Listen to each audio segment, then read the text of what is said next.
Daily. Taste the Daily.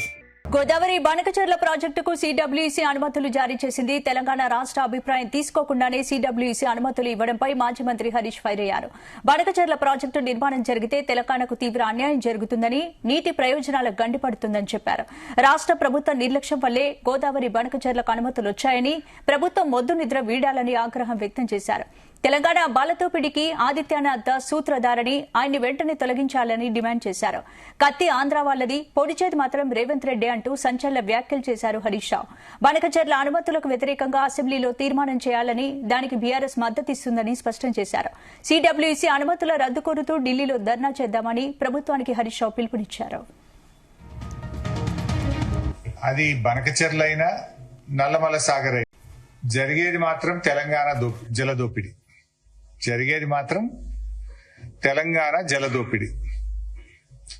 Nallamala Sagar అనేటువంటి అక్రమ నిర్మాణానికి సూత్రధారి చంద్రబాబు నాయుడు అయితే పాత్రధారి రేవంత్ రెడ్డి గారు. కత్తి చంద్రబాబు గారిదైనా పొడిచేటోళ్లు తెలంగాణ వాళ్ళే అన్నట్టు పొడిచేది మాత్రం రేవంత్ రెడ్డి గారు. అంటే తెలంగాణకు జలద్రోహానికి పాల్పడుతున్నాడు ముఖ్యమంత్రి రేవంత్ రెడ్డి గారు. మరి రాష్ట్రానికి ముఖ్యమంత్రిగా పనిచేస్తున్నాడా, లేదు బాబు గారికి గురుదక్షిణ చెల్లిస్తున్నాడా నాకైతే అర్థం కావడం లేదు. ఇప్పుడు బనకచెర్లను ముందుగానే పసిగట్టి రణభేరి మోగించింది బీఆర్ఎస్ పార్టీ. ముల్లుగారే కాదు, బల్లెం బట్టి పొడిచినం. నిద్రపోతుండే గవర్నమెంట్ కనీసం బనకచెర్ల మీద స్పందించకపోతే బీఆర్ఎస్ పార్టీ బల్లెం బట్టి పొడిస్తే కానీ నిద్రలేవలేదు ఈ కాంగ్రెస్ ప్రభుత్వం. మేమెన్నో ప్రెస్ మీట్లు పెట్టి ఎప్పటికప్పుడు హెచ్చరిస్తే తప్ప ప్రభుత్వం స్పందించలేదు. ఆ డాక్యుమెంట్ కూడా ఇది నేను గతంలో కూడా రిలీజ్ చేసిన, మళ్ళీ ఈ రోజు కూడా రిలీజ్ చేస్తున్నా. మేము ఎప్పుడు ప్రెస్ మీట్ పెట్టినాం, మేము ప్రెస్ మీట్ పెట్టినాక 2 hours కు బ్యాక్ డేట్ లో ఉత్తమ్ కుమార్ రెడ్డి లెటర్ రాస్తుంటాడు. This the letter. ఈ డాక్యుమెంట్ కూడా మీకు షేర్ చేస్తాము. గోదావరి బనకచెర్ల విషయంలో బీఆర్ఎస్ మొద్దు నిద్ర లేపితే తప్ప ఈ కాంగ్రెస్ ప్రభుత్వం మొద్దు నిద్ర లేవలేదు. మేమే ఎప్పటికప్పుడు తట్టి లేపినాం. నేను తెలంగాణ భవన్ లో ప్రెస్ మీట్ పెడితే 2 hours కో 4 hours కో నిన్న డేట్ వేసి ఉత్తరం రాసిండు ఉత్తమ్ కుమార్ రెడ్డి. గోదావరి బనకచెర్ల ప్రాజెక్టుకు సిడబ్ల్యూసీ అనుమతులు జారీ చేసింది. తెలంగాణ రాష్ట్ర అభిప్రాయం తీసుకోకుండానే సిడబ్ల్యూసీ అనుమతులు ఇవ్వడంపై మాజీ మంత్రి హరీష్ ఫైర్ అయ్యారు. బనకచెర్ల ప్రాజెక్టు నిర్మాణం జరిగితే తెలంగాణకు తీవ్ర అన్యాయం జరుగుతోందని, నీటి ప్రయోజనాలు గండిపడుతుందని చెప్పారు. రాష్ట్ర ప్రభుత్వం నిర్లక్ష్యం వల్లే గోదావరి బనకచెర్లకు అనుమతులు వచ్చాయని, ప్రభుత్వం మొద్దు నిద్ర వీడాలని ఆగ్రహం వ్యక్తం చేశారు. ఇందుకు సంబంధించి పూర్తి అప్డేట్స్ మా ప్రతినిధి వంశీకృష్ణ అందిస్తారు. వంశీ, స్పందన అటు బనకచెర్ల అంశం సంబంధించి వివాదం జరుగుతూ ఉంది. ప్రధానంగా అటు టీఆర్ఎస్ పార్టీ కావచ్చు, కాంగ్రెస్ పార్టీ ఈ అంశంపై గత కొద్ది రోజుల నుంచి కూడా తీవ్రంగా ఆరోపణలు ప్రత్యారోపణలు చేస్తున్నటువంటి విషయం కూడా మనకు తెలిసిందే. గోదావరి బనకచెర్లతో తెలంగాణకు జలదోపిడీ జరుగుతుంది అంటూ కూడా ఈ అంశాన్ని ప్రయత్నం చేసింది ఏపీ ప్రభుత్వం అంటూ కూడా అటు టీఆర్ఎస్ పార్టీ మాజీ మంత్రి హరీష్ రావు చెప్పినటువంటి పరిస్థితి కూడా మనం చూస్తా ఉన్నాము.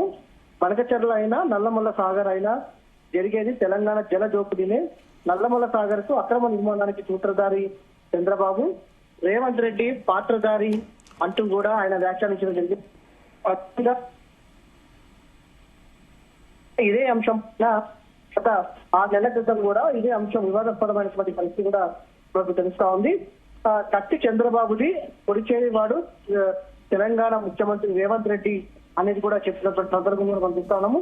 రేవంత్ రెడ్డి జలద్రోహానికి పాల్పడుతున్నాడు అంటూ కూడా ముఖ్యమంత్రినా లేక చంద్రబాబుకు గురుదక్షిణ చెల్లిస్తున్నాడా అంటూ కూడా తీవ్రమైనటువంటి ఆరోపణలు చేసినటువంటి పరిస్థితి కూడా మనకు చాలా స్పష్టంగా కనిపిస్తుంది. తెలంగాణ ప్రభుత్వం మేలుకొని ఈ అంశం పైన స్పందించాలి, అఖిల పక్షాన్ని అటు ఢిల్లీకి తీసుకెళ్లాలంటూ కూడా డిమాండ్ చేస్తా ఉన్నారు. ఇదే అంశం పైన కూడా అసెంబ్లీలో తీర్మానం చేయాలంటూ కూడా డిమాండ్ చేసేటువంటి పరిస్థితి కూడా మనకు కనిపిస్తా ఉంది.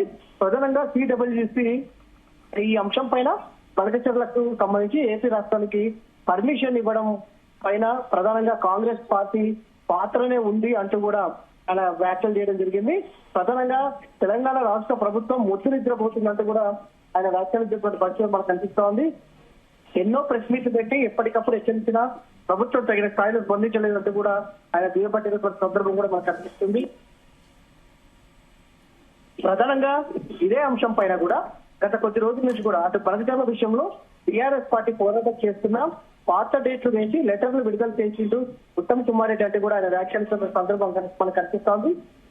కేంద్రం ఢిల్లీలో కేంద్ర ప్రభుత్వం ఏపీ తెలంగాణతో మీటింగ్ పెట్టిందని పోను అనుకుంటేనే ఈ సమావేశాలకు సీఎం రేవంత్ రెడ్డి వెళ్లడం పైన ఆయన తీవ్రమైనటువంటి ఆగ్రహం వ్యక్తం చేసిన సందర్భం మనకు కనిపిస్తోంది. అపెక్స్ మీటింగ్ కు కాకుండా వేరే ఏ రకమైన సమావేశానికి హాజరు కావద్దని మేము ఆనాడు గట్టిగా హెచ్చరించడం, ఫోన్ అనుకుంటేనే పోయి తెలంగాణ రాష్ట్రానికి అన్యాయం చేస్తామని కూడా వ్యాఖ్యానించడం జరిగింది. ప్రధానంగా ఇప్పటికైనా కాంగ్రెస్ ప్రభుత్వం తన వైఖరిని మార్చుకోవాలంటూ కూడా ఆయన తీవ్ర వ్యాఖ్యలు చేసినటువంటి సందర్భం కూడా మనకు కనిపిస్తా ఉంది. ఏపీ ఇరిగేషన్ మంత్రి అటు ఏదైతే నిమ్మల రామానాయుడు కూడా బండారం బయట పెట్టిండని సీఎం రేవంత్ రెడ్డికి సంబంధించిన అంశం పైన కూడా చెప్పడం జరిగింది. బనకచెర్లపై చర్చ జరిగిందని, బనకచెర్ల ప్రాజెక్ట్ నిర్మాణాన్ని సుసాధ్యం చేసేందుకు కమిటీ ఏర్పాటు అయిందనేది కూడా మీడియా ముఖంగా ఆయన చెప్పినటువంటి సందర్భం కూడా మనకు కనిపిస్తా ఉంది. ఈ విషయం పైన సీఎం రేవంత్ రెడ్డి ఏమని సమాధానం చెప్తారంటూ కూడా ఆయన ప్రశ్నించినటువంటి సందర్భం మనకు కనిపిస్తా ఉంది. అటు ఉద్యమ కాలంలో తెలంగాణకి అన్యాయం చేసే విధంగా వ్యవహరించారు. ఇప్పుడు నీటిపారుదలకు సంబంధించిన అంశం పైన కూడా అన్యాయం చేస్తున్నారంటూ కూడా ఆయన వ్యాఖ్యానించడం జరిగింది. ప్రధానంగా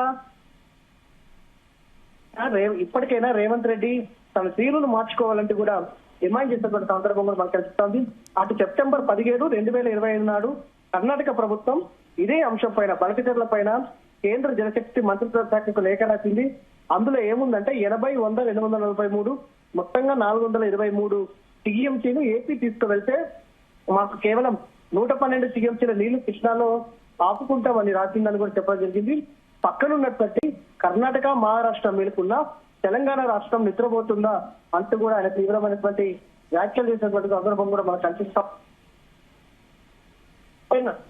ఇప్పటికైనా ప్రభుత్వం తన తీరును మార్చుకోవాలనేది కూడా చెప్పినటువంటి సందర్భం. అవగాహన లేకపోతే తెలిసిన వాళ్ళని అడగాలనేది కూడా ఆయన సూచించినటువంటి సందర్భం మనకు కనిపిస్తోంది.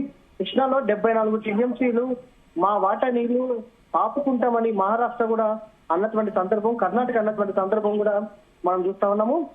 ఈ అంశాలకు సంబంధించి కూడా చంద్రబాబు నాయుడుకి తొట్టుగా సీఎం రేవంత్ రెడ్డి వ్యవహరిస్తున్నారు అంటూ కూడా ఆయన వ్యాఖ్యలు చేసినటువంటి సందర్భం కూడా మనకు కనిపిస్తా ఉంది.